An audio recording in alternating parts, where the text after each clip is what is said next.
తొందరగా ఫినిష్ చేయడానికి ట్రై చేస్తానండి. అందరికీ నమస్కారం. ఇక్కడికి వచ్చిన మీడియా వాళ్ళకి, ఇక్కడికి వచ్చిన వాళ్ళందరికీ థ్యాంక్ యూ. స్పెషల్గా స్టేజ్ మీద ఉన్న పెద్దవాళ్ళందరికీ థ్యాంక్ యూ సో మచ్ అండి. అంటే నాకు ఊహ తెలిసి సినిమా చూడటం మొదలుపెట్టిన దగ్గర నుంచి హీరో అన్న పదానికి మీనింగ్ నాకు చిరంజీవి గారండి. హీరో అంటే చిరంజీవి గారు అంతే. నాకు చిన్నప్పటి నుంచి నేను చూసింది, నాకు అంటే అలా పెరిగాను. ఆయన అంటే ఒక విపరీతమైన అడ్మిరేషన్ అండి. అంటే అది అది అలా ఎలా ఎక్స్ప్రెస్ చేయాలో కూడా తెలియదు. ఎప్పుడన్నా నాన్నతో పాటు ఆయన ఇంటికి ఏదైనా ఇన్వైట్ చేయడానికి దేనికైనా వెళ్తే ఆయన అలా చూస్తూ ఉంటానండి అంతే. ఆయన చేతులు, ఆయన కాళ్ళు, ఆయన బాడీ లాంగ్వేజ్ అలా చూస్తూ ఉండిపోతానండి.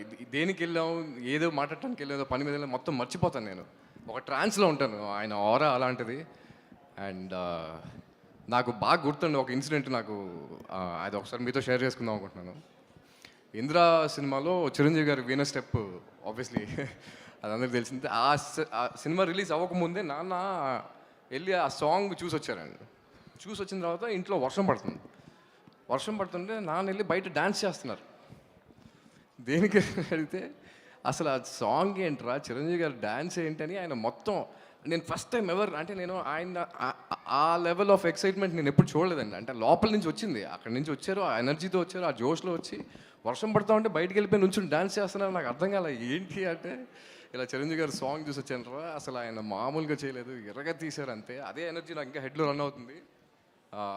సో అలా అంటే నేను అనేది ఆ లెవెల్ ఆఫ్ అడ్మిరేషన్ ఉంటుందండి మా ఇంట్లో అందరికీ.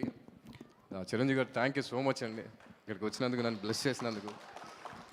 అండ్ అనిల్ రావిపూడి గారు కంగ్రాచులేషన్స్ అండి, congratulations for the huge success. అంటే ఒకప్పుడు ఈవి సత్యనారాయణ గారి సినిమాలు చూసి ఎంత ఎంజాయ్ చేసేవాళ్ళం, ఇవాళ అంటే మీరు చేసిన సినిమాలు అన్నీ చూసి మేము అంతే ఎంజాయ్ చేస్తున్నాం అండి. Thank you so much for making such kind of films and and Nag Ashwin garu కల్కి లాంటి సినిమా చేసి అలాంటి హ్యూజ్ నెంబర్ ఆఫ్ సక్సెస్ ఇచ్చి ఆయన ఎంత గ్రౌండెడ్గా ఉంటారంటే, ఎంత సింపుల్గా ఉంటారంటే, ఐ థింక్ అందరూ అది చూసి నేర్చుకోవాలండి ఆయన దగ్గర నుంచి.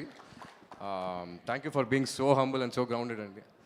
అండ్ అందరికీ, ఇక్కడికి వచ్చిన వాళ్ళందరికీ, ఈ స్టేజ్ని గ్రేషియస్గా చేసిన వాళ్ళందరికీ థ్యాంక్ యూ సో మచ్. కొంచెం కంగారుగా ఉంది, చిరంజీవి గారు ఉన్నారంటే నాకు చిన్న షూర్ వస్తుంది. So yeah, thank you so much అండి. అండ్ సినిమా గురించి చెప్పాలంటే చిన్నపిల్లల దగ్గర నుంచి పెద్దోళ్ళ వరకు, స్పెషల్లీ తాతయ్యలు, అమ్మమ్మలు ఎవరున్నా సరే హ్యాపీగా వెళ్ళి సినిమాలో కూర్చుని రిలాక్స్డ్గా నవ్వుకుంటూ నవ్వుకుంటూ నవ్వుకుంటూ ఒక మంచి బ్యూటిఫుల్ ఎమోషన్ ఉంటుందండి. I think we all believe that we made a beautiful film. And అందరినీ తీసుకెళ్ళి హ్యాపీగా ఫ్యామిలీతో వెళ్ళి రిలాక్స్డ్గా కూర్చుని మంచి పాప్కార్న్ తింటూ సినిమాని బాగా ఎంజాయ్ చేస్తారని మనస్ఫూర్తిగా కోరుకుంటున్నానండి. Thank you so much. ఈ సినిమా February 14th రిలీజ్ అవుతుంది.